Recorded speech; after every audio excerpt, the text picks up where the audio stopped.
이 땅의 부흥과 회복은 저와 여러분으로부터 시작되는 줄로 믿습니다. 두 아들이 있었습니다.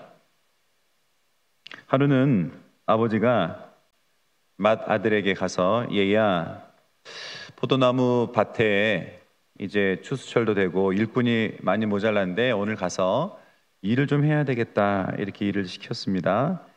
그러자 이 맏아들이 예, 아버지 알겠습니다 라고 대답을 잘 했습니다. 그런데 그날따라 웬일인지 이 아들에게 아버지의 말에 순종하고 싶지 않은 그런 마음이 드는 것이었습니다. 그리고 여러 가지 일들이 생기기 시작했습니다. 아버지의 말을 듣지 않아도 괜찮을 것 같은 상황들이 자꾸 일어나면서 자신을 합리화하게 되고, 그래 오늘은 아버지의 말을 듣지 않아야 되겠다 이렇게 생각을 하고 결국은 가지를 않았습니다. 아버지께서 둘째 아들에게도 또 똑같이 가서 이야기를 했습니다. 얘야, 오늘 일이 참 많구나. 포도 이 밭에 가서 오늘 일을 좀 해야 되겠다. 이 둘째 아들은 평소에 아버지의 말을 잘 듣지 않았던 것 같아요.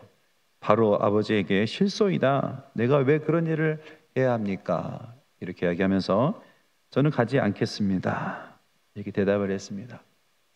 그리고 나서 집에 와가지고 늘 하던 대로 놀고 있는데 그날따라 마음에 왠지 가책이 들었고, 지금까지 아버지의 말에 불순종했던 수많은 자신의 삶의 과거가 생각이 나면서 죄송한 마음이 들었습니다. 그래서 이번만큼은 그래도 아버지 말을 들어드려야 되겠다 뉘우치게 됐어요. 그래서 포도나무 밭에 가서 그날 아버지의 말대로 일을 하게 되었습니다. 이 두 아들에 대한 이야기는 예수님께서 세례 요한의 천국의 메시지, 회개의 메시지를 듣고도 믿지 않고 하나님 앞에 자신의 삶을 돌이키지 않았던 유대 종교 지도자들을 질책하시면서 말씀하신 예화입니다. 예수께서는 이 말씀을 종교 지도자들에게 이야기를 하시고 나서 질문을 던지셨습니다. 두 아들 중에 누가 아버지의 뜻대로 한 아들이더냐? 한 아들은 말로만 하겠다고 했지만 정작 그러한 실천을 보이지 않았어요. 그는 겉으로 보기에는 아주 믿음직스러운 맏아들이요, 책임감이 넘치는, 늘 아버지의 말씀을 순종을 잘하는 아들처럼 보였지만 정작 중요한 순간에 아버지의 말을 무시하고 아버지의 권위를 인정하지 않고 아버지를 믿지 않고 그의 말에 순종하지 않았습니다. 둘째 아들은 평소에 아버지 말을 잘 듣지 않고 늘 속을 썩이고 아버지의 마음을 근심시켰던 그러한 죄인이었습니다. 그러나 그날따라 아버지의 말씀이 마음속에 박히면서 그의 삶에 죄책감이 들고 아버지의 말씀이 순종해야 되겠다라는 뉘우침이 있게 되었던 것이죠. 예수님께서는 이 맏아들이 바로 종교 지도자들의 모습 너희와 같다라고 이야기를 하고 있는 것이죠. 그리고 이 둘째 아들은 말을 듣지 않았던 그러한 아버지의 속을 썩였던 그러한 아들이지만, 그러나 뒤늦게 뉘우치고 하나님의 말씀을 들었던 죄인들의 모습과 같다. 그들은 비록 아버지의 말을 잘 듣지 않았지만 하나님의 말씀에 순종하지 않고 죄를 지었던 세리와 또 창녀들과 같은 그런 죄인이었지만 세례 요한의 천국의 메시지, 회개의 메시지를 듣고 회개하고 죄인임을 고백하고 하나님 앞으로 나아왔으니 이들이 바로 너희들보다 더 천국에 먼저 들어가게 될 것이다, 이렇게 말씀하고 있는 것이죠. 이 말씀은 당시 유대 종교 지도자들에게 굉장히 충격적인 말씀이었습니다.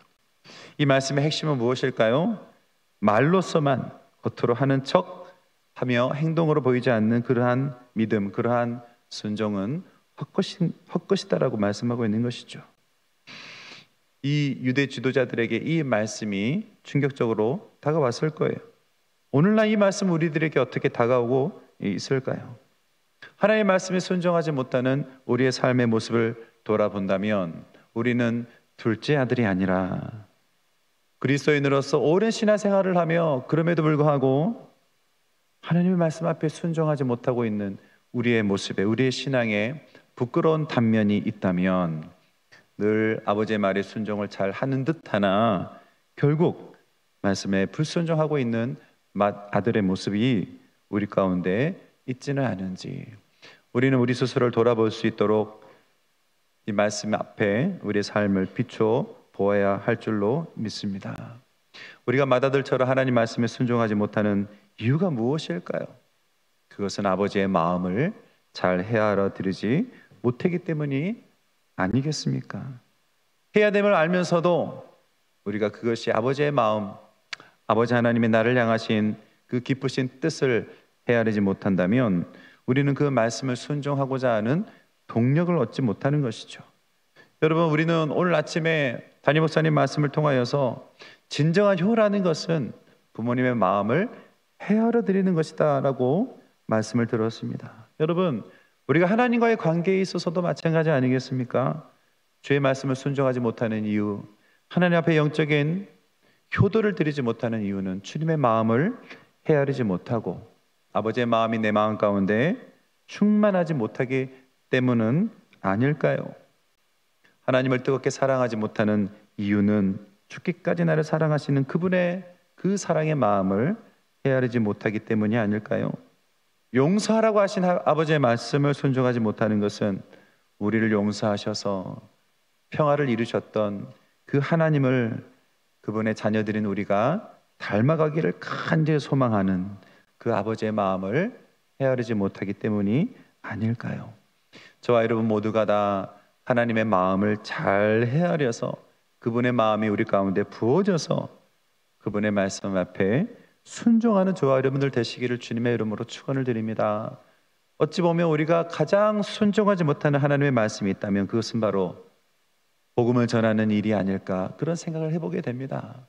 예수님께서 이 땅에서의 모든 사역을 마치시고 이제 마지막으로 모든 하나님의 백성들에게, 그분의 제자들에게 하셨던, 당부하셨던 이 간절한 소망이 담긴 아버지의 당부의 말씀, 너희는 가서 모든 족속으로 제자를 삼아라.